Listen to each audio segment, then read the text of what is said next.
but we have a long way to go, and we should not screw it up.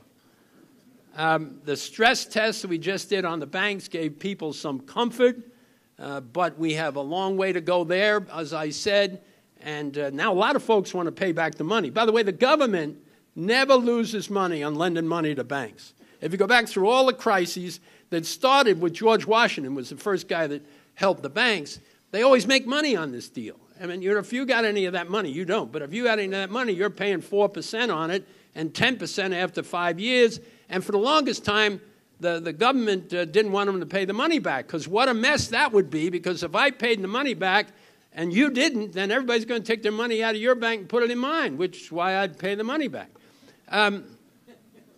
We have a long way to go here, but now the government's going to take the money back because they can't get any more money from the Congress, and they need more money to deal with other challenges they have. So let me simply say, we have a very, very challenged economy, but it's moving in the right direction. In terms of political environment and the political economy, we have a very ambitious, popular president with a new Congress. The president is cool because, we did something highly significant that nobody in Europe has done. We did it, and I'm proud that we did it. Didn't mean I voted for him, but I'm proud that we did it. And the chamber does not get into presidential politics. We're in House and Senate, but we're not in presidential politics. He's our guy. He has to succeed. Now, all his programs don't have to succeed, but he has to succeed, and we're working very, very hard on that. And we supported the TARP deal. We supported the stimulus thing. First stimulus bill out of the House was disgusting, but we held our nose and stayed in it till we could get into the Senate and make some progress. I think the president held his nose as well. And by the way, I will say about this president, he got him, and he ran for election all over trade. He was playing to the unions. They put $400 million in the House and Senate and president election, so he had to be against it. He was going to redo NAFTA. He got over that stuff in a hurry. He came in and somebody showed him the numbers, said, here's all the jobs, and he's got another view about that now. But this guy is a great communicator. I think, I know him fairly well. I know a lot of people around him. I think with a little help and some change in direction, not major, I think he's going to do very well. So we believe that we put ourselves in the right position to be helpful when we can and to be challenging when we need to. Our chief concern is the degree to which we would expand the government's role in the private sector for the long run. All right, so they get their nose in it for a little while to get us out of trouble, but then they got to get out the back door and get lost, because otherwise we're going to have an economy without the willingness to take risk.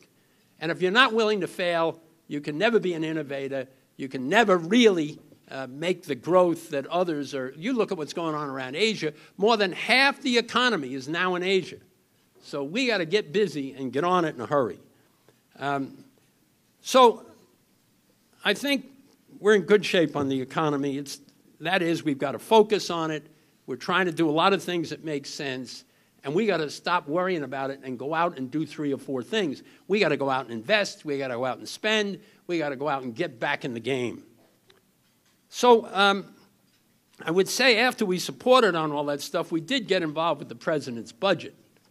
That was a hell of a budget. I never saw so much money in my whole life. And we stood in the middle of the road and said, look, hey, we've been for all this stuff already. The budget, no.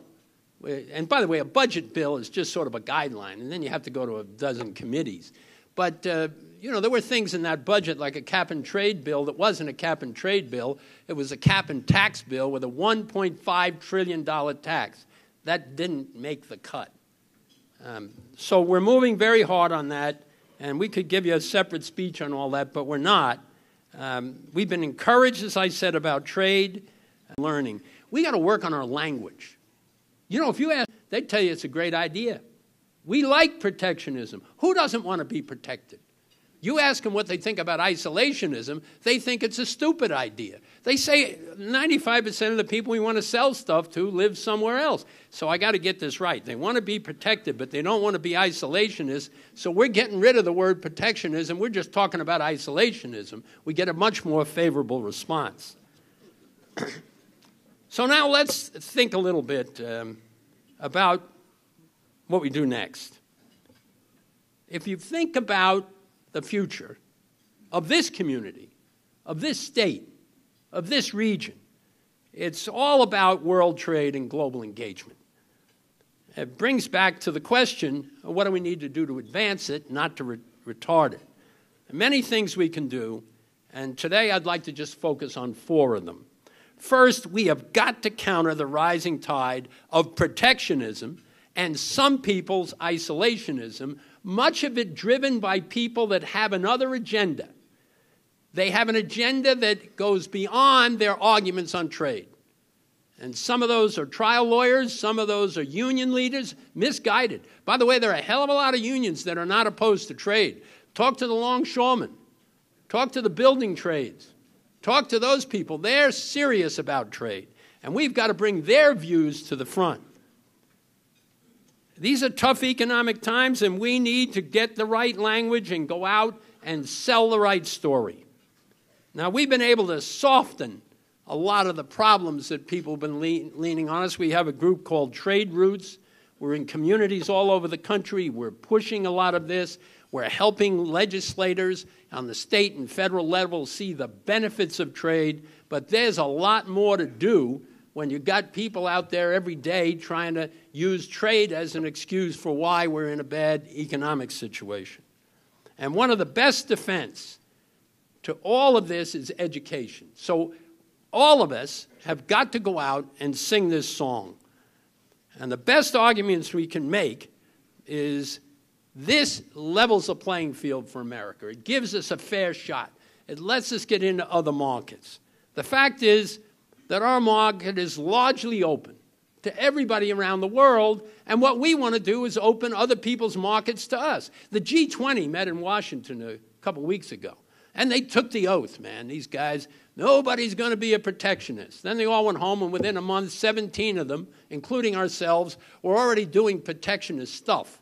The other 3 hadn't reported yet. And so what we need to do, who wants to go into a basketball game down 20 points? It's a bad idea. We want a level playing field. What eliminates these barriers? Free trade agreements, and we've got 3 of them pending right now. One with Panama, one with Colombia, and one with Korea. And they're all different, but they're all important.